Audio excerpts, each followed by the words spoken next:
Emirates is an icon. Despite hailing from a small country, it's become the most recognizable airline on Earth, and much of that visibility is thanks to its unique aircraft. For the past decade, Emirates has flown nothing but the Airbus A380 and Boeing 777. These are some of the biggest and most iconic jets in the sky, and they tower over others at airports worldwide. But these aircraft have been far more than just flying billboards. They've been central to the airline's expansion and efficiency. By sticking with a simple fleet of just 2 aircraft families, Emirates has reduced operational complexity and boosted its profitability. But curiously, Emirates is now abandoning this winning strategy. This past January, it introduced a 3rd aircraft type to the fleet, and a 4th is on the way. At first glance, this is a puzzling decision. Emirates is already at the top of its game, and it just posted a record profit in 2024. So if this fleet setup works so well, why are they walking away from it?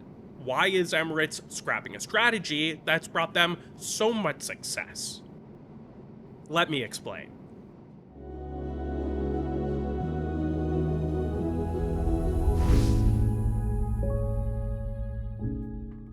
Now, when I tell stories about airlines, I always like going to the source. And for this video, that meant going to Dubai.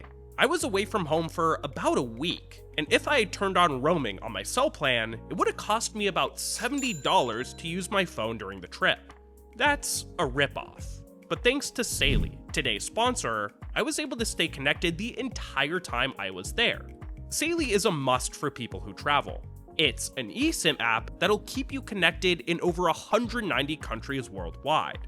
Getting connected is really easy. You just download the app, pick the cell plan that's right for you, and you'll have coverage in seconds. And the best part is that it's way more reasonably priced than the alternatives. Saily's become my go-to eSIM provider when I travel. And if you still have a summer vacation on the docket, why not give Saily a shot? Plus, when you use my code Kobe at checkout, you'll get an extra 15% off, so it's definitely worth your while. Thanks again to Saily for sponsoring today's video, and now, let's get back to it.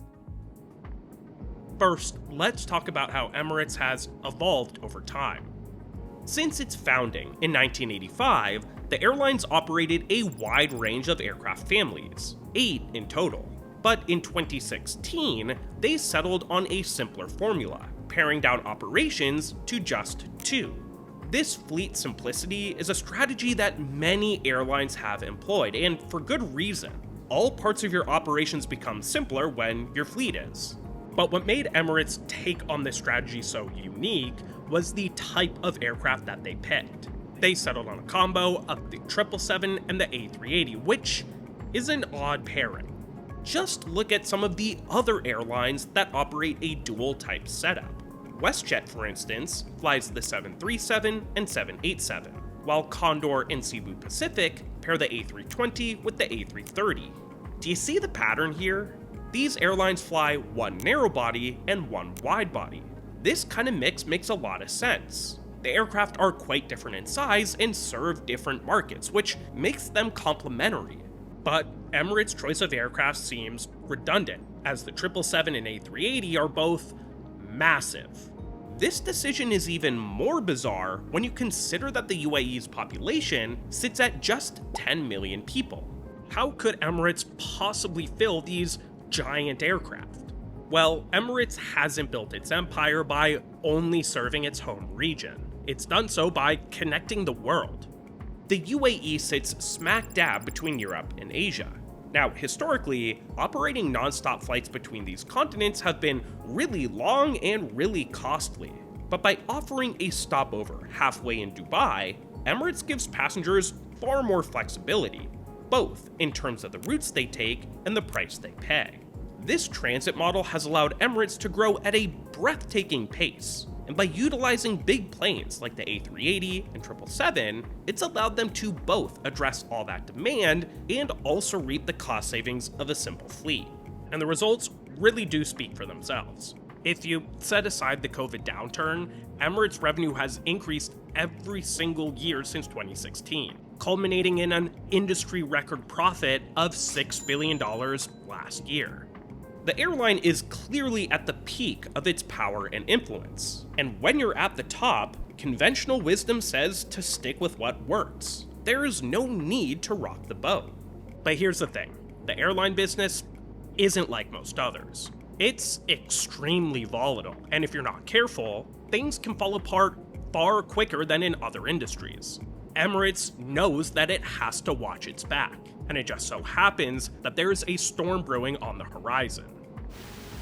Hey folks, from the flight deck here. We've reached our cruising altitude on this video, so I'm gonna go ahead and turn off that fasten seatbelt sign. You're free to move about the cabin, but I recommend keeping those like and subscribe buttons engaged while you're in your seat.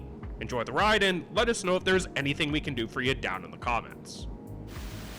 So what's that new threat that Emirates is staring down? Well, the UAE's neighbors, countries like India, Saudi Arabia, and Turkey, have seen the impact that Emirates has had, bringing prestige, recognition, and a whole lot of cash to its home nation. And just like the UAE, these countries also sit between Europe and Asia. These nations want a piece of the pie for themselves, and they've invested billions into their own airlines to steal market share away from Emirates. At the same time, Emirates is also feeling pressure elsewhere. While its two-aircraft strategy has advantages, it also has a few risks that are starting to manifest. For instance, Airbus ended A380 production a few years back, and Boeing's next-generation 777 has been chronically delayed. Emirates can just no longer rely on these aircraft families like they once could, and it's hurting their ability to sustain an ultra-modern fleet. Now look, Emirates is run by some of the smartest people in the industry. While lesser leadership might sulk in the face of these emerging headwinds, Emirates hasn't. Instead, they've found opportunity in the uncertainty. They realized that this evolving climate gives Emirates a chance to evolve too. That brings us to today, a period that sees Emirates stepping away from its winning formula. Now, they're doubling the type of aircraft that they fly, bringing the Boeing 787 and this plane, the Airbus A380, into the fold. Now, this choice will bring added complexity and cost, but it's a smart trade-off. That's because they'll help keep Emirates one step ahead of the competition, opening up new markets, lowering fares, and elevating the customer experience. Let's go ahead and step through these areas one by one. First, these jets will give Emirates and its customers more optionality.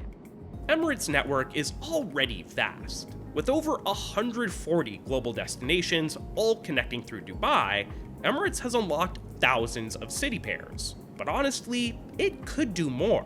Its giant A380s and 777s can be difficult to fill on flights to smaller markets. This has prevented Emirates from experimenting with certain new routes. But the 787 and A350, which are about half the size of its existing aircraft, offer a real contrast. Their modest size could have a major impact. Specifically, they'll reduce the amount of time that passengers spend in transit while also opening up far more destinations.